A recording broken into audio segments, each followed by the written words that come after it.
I just heard. How do you know Arionne? I don't know Arionne. Hell no. Trish had mentioned that she said that you knew Arionne. And I'm like, okay, but no, so that's good. So ain't nothing else to go forward with that. Hey, listen, I'm one of the realest mugs you're gonna meet. If I knew her, bro, I would tell you, and if you wanted the details, I'd give you that. That's a real dude right there. And everybody ain't real like that, so that's what's up. Let's be real for a moment. Some moments on reality television are different. Not because someone threw a drink, shouted across the room, or flipped over a table for attention, but because the truth finally broke through in a way that touched everyone watching. It hit so deep that you could almost feel it in your chest. That's exactly what happened when Marlene Holt, the mother of Martell Holt, decided to open her heart and say what she truly felt. There was no fluff, no sugarcoating, no attempt to make it sound lighter than it was. It was a mother speaking with a heavy heart, speaking from a place of both love and disappointment. She didn't just make comments about Melody Cherie or Arionne Curry. She spoke truths that had been waiting to be said for years. Her words were raw and real. Listening to her was like sitting through a masterclass in honesty. When people discuss Martell these days, the same topics come up. His affairs, the court drama, the messy social media lives. But Marlene didn't waste time on surface-level scandals. She went deeper, straight to the heart of the matter. She wasn't chasing gossip. She was facing reality. This wasn't about entertainment. It was about her son, a man who once had everything he needed to succeed, but instead kept choosing chaos. The thing about Marlene's words was that you could feel she had been holding them in for years. This wasn't a small burst of anger. This was the kind of frustration that builds slowly, sitting in the chest, growing heavier every time she watched her son sabotage his own future. When she finally spoke, it was like a dam breaking. What stood out most was how she spoke about Melody. It didn't sound like she was talking about an ex-daughter-in-law. It sounded like she was grieving the loss of someone who had once been family, someone she still respected. You could hear it in her tone, an undeniable admiration. Not because Melody was perfect, but because she carried herself with class, dignity, and strength. While Martell was making mistake after mistake, Melody was the one keeping everything from falling apart. She brought stability when the ground beneath them was shaking. She gave structure when the house was crumbling. She carried not only her children, but also the family's image, their business, and their reputation. Marlene saw that clearly, and she respected it. Respect like that doesn't come out of nowhere. It comes from watching someone hold together a broken situation and still manage to shine. Marlene liked Melody because she saw the truth.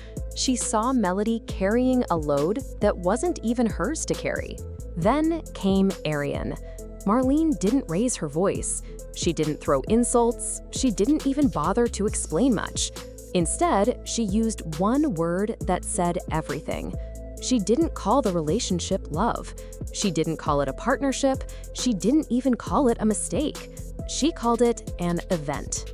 That one word carried more weight than 100 sentences. It stripped away any meaning, any value from something that had lasted for nearly a decade. When a mother can no longer call what her son is doing love, that isn't shade, it's heartbreak. It's sadness for what could have been, but never was. And the most powerful part? Marlene wasn't trying to be viral. She wasn't trying to trend or gain attention. This wasn't for followers or views. It was simply a mother exposing her heartbreak, hoping, just hoping, that maybe this time her son would hear her. Marlene made it clear she doesn't hate Arionne as a person. What she resents is what Arionne represented: chaos, disruption, and the downfall of everything Martell once had. That's the root of her pain. And yet, even with all the damage, Marlene still believes her son can turn things around. She still has faith that he isn't completely lost. But with every excuse Martell makes, every delay in taking responsibility, Every stubborn refusal to own his part, it gets harder and harder to keep believing. Her calm delivery only made her words cut deeper. She didn't need to shout, she didn't need to cry. The truth itself was enough to shake everyone listening. And it did, because this time the truth didn't come from social media, bloggers, or angry exes. It came from Martell's own mother, the one person who knows him better than anyone. And when your own mother calls you out publicly, you can't hide anymore. Marlene wasn't just speaking for herself. She was speaking for everyone who has been watching Martell's story play out, screaming silently at their screens, wondering how he could ruin something so strong. Melody wasn't just his wife. She was his anchor.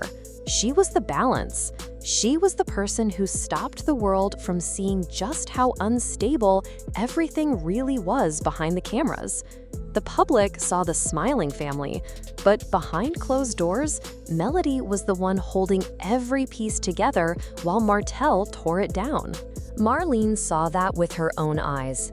She saw Melody cover for Martell, defend him when he didn't deserve it, and make him look better than he was.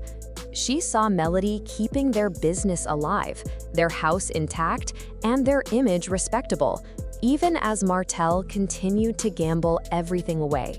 That's why Marlene's admiration for Melody comes with guilt. She regrets not supporting her more while she was still there. She regrets realizing too late that Melody was the kind of woman who deserved backing, not betrayal. Her words carried not just respect, but also sorrow, not just reflection, but regret. When Marlene mentioned Maverick, Martell's youngest child, her entire tone shifted. Her love for him is clear, but so is her grief. Maverick isn't the problem, he's innocent. But to Marlene, he is a living reminder of when everything went wrong. He is proof of a choice that destroyed a family. Every time she sees him, she feels both love and pain. She loves him as a grandmother, but she mourns what his existence symbolizes, the moment her son's life went off track. It's a complicated love, one only a grandmother can truly understand. She isn't angry at Maverick. She's heartbroken about the man Martell used to be, the man who once had a bright path, a loyal partner, and a strong family. That man is gone. In his place is someone chasing drama and validation, someone still pretending he didn't ruin it all. Meanwhile, Melody has chosen a different path. She doesn't waste time clapping back, screaming, or trying to prove herself. Instead, she builds in silence. She walks red carpets with confidence. She signs business deals. She raises her children with grace. She proves every day that peace is louder than chaos. Her quiet strength shows that leaving doesn't mean you're weak. It means you're brave enough to survive. And Marlene sees that too. Even if she doesn't say it outright, it's written in her tone every time she talks about Melody. Respect, admiration, regret. Then there's Arionne. She brings a different energy entirely. Marlene doesn't insult her, but she doesn't praise her either. She simply acknowledges what came with her presence: disorder, noise, and instability. Every time Arionne's name comes up, you can see Marlene's face dim. Not because she hates her, but because she knows what her son lost in exchange. The worst part? Martell still doesn't see it. That's what breaks her the most. It's not just the loss, it's the blindness. Martell is standing in the ruins of something beautiful, still trying to convince the world and himself that it wasn't that deep, still trying to downplay the disaster as if he didn't make the biggest mistake of his life. But the truth doesn't bend. It doesn't care about excuses. And when the truth comes from your own mother, you can't deny it. Marlene understands legacy.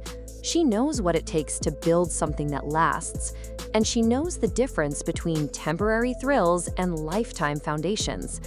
That's why her words carried such weight. They came from someone who had lived long enough to know the cost of wasted potential. She doesn't expect Martell to be perfect. She only wants him to be real, to admit when he's wrong, to stop spinning stories, to finally take responsibility for the pain he has caused. She knows there's still something inside him worth saving, but he has to want it. No one else can walk that road for him. She meant it when she said, "There's still time." But time is running out. Every day he chooses pride over humility is another day lost. Every excuse pushes him further away from redemption. And Marlene, tired of playing referee between fantasy and reality, has finally stepped back. Her words weren't filled with anger.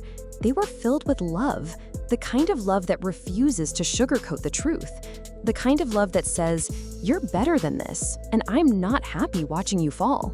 Marlene remembers the good days with Melody, the family dinners, the teamwork, the joy of building something strong and steady.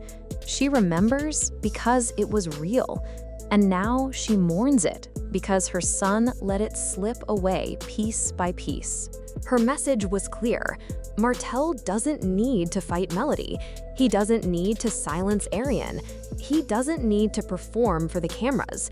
He needs to face himself, to finally stop running and own the truth. And that's why her speech mattered. It wasn't gossip. It wasn't drama. It was a mother giving her final warning. When a mother stops protecting, stops covering, and finally lays the truth bare, that's the last call. Now it's up to Martell. Will he listen, or will he keep running until there's nothing left? Because the truth is out there now, and it isn't going anywhere. Martell's story is far from finished, and his mother's words might be the wake-up call he needs. But will he listen before it's too late? Share your thoughts in the comments, hit that like button, and subscribe for more updates, because this drama is only getting deeper.